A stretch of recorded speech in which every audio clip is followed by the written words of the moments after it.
السماء وقلبي ما رفض ضياء والدمع بات يبكي يا إلهي يا إلهي يا إلهي يا إلهي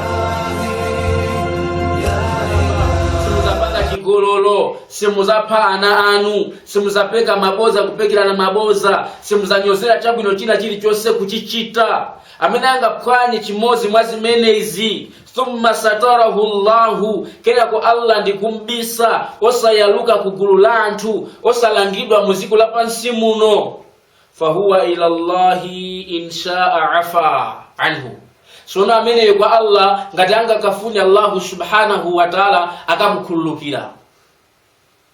Wa insha'a aqabahu. Kumaso ngati Allah subhanahu wa ta'ala anga fune amene siku la kiyama akamulanga. Nde maswahaba akunena kuti no fabayanahu wala dhalika ife tinamulonjeza mtumiki sallallahu ta'ala alayhi wasallama pazimene zija tinamulonjeza. Kukhulupirira mwa Allah subhanahu wa ta'ala. Osamphatikiza Allah subhanahu wa ta'ala ndizidole. Osamphatikiza Allah subhanahu wa ta'ala mulungu, osamphatikiza ndizosema. Osamphatikiza mulungu ndi atumiki. Kumuona mtumiki ngati mulungu, mulungu ndi mulungu. Mtumiki amabwera kuphunzitsa anthu, kutumidwa ndi Allah subhanahu wa ta'ala. Osamphatikiza Allah subhanahu wa ta'ala ndi kanthu kena. Masahaba ikram radhiyallahu ta'ala anhu akunena kuti no fabayanahu wala dhalika ifedet namulonjeza mtumiki sallallahu ta'ala alayhi wasallam pazimene kuti sitizapanga. Muttafaqun alayhi, hadithi imeneyo ndi imene adagwirizana Imam Bukhari ndi Imam Muslim radhiyallahu ta'ala anhuma kuti no ndi hadithi sahihun, hadithi imene ndi authentic ikuchokera kwa mtumiki sallallahu ta'ala alayhi wasallam. Hadith number 19.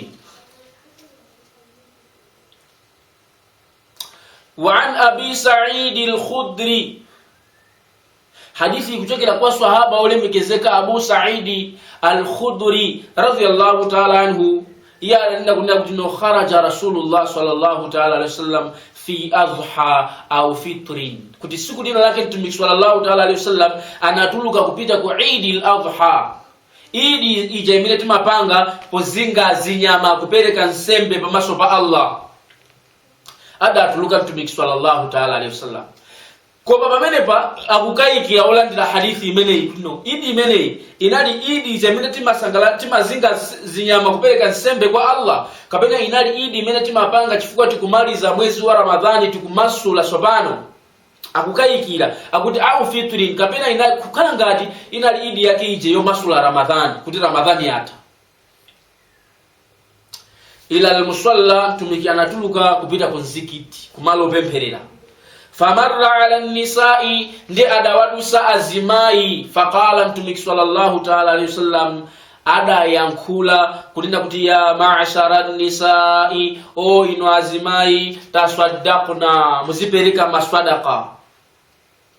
Taswaddaqna, muzipereka maswadaqa.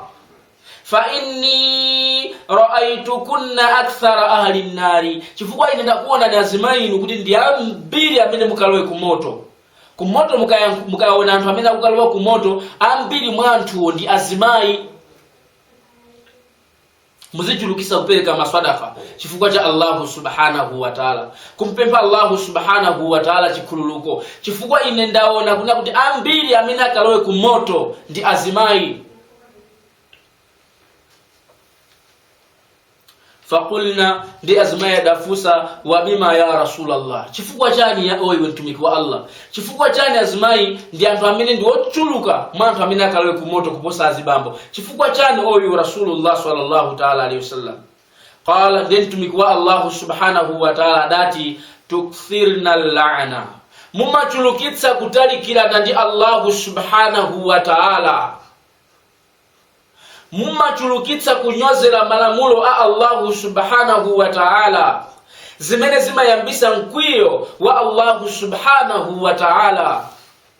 Watakfurna al-ashira, kumaso mumachulukisa kunyoza azimuna anu, kunyoza maneba, kunyoza achibale amamuna wanu mumatulukisa kunyoza achibale ngakhale achibale anu omwe. Amene yotu mtumiki sallallahu ta'ala alaihi wasallam.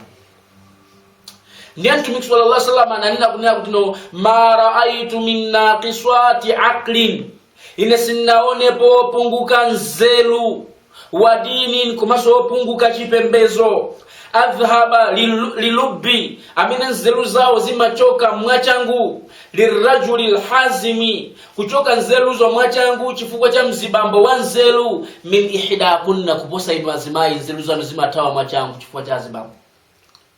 Qulna, ndem azmai ya janafo kuza kumfusa mtumiki sallallahu alaihi wasallam, ma nuqsanu dinina, kodi kupunguka kwa dini yatu ndichani, wa qilina, kumaso kupunguka kwa nzelu zatu ndichani ya Rasulullah, oyiwe mtumiki wa Allah subhanahu wa ta'ala.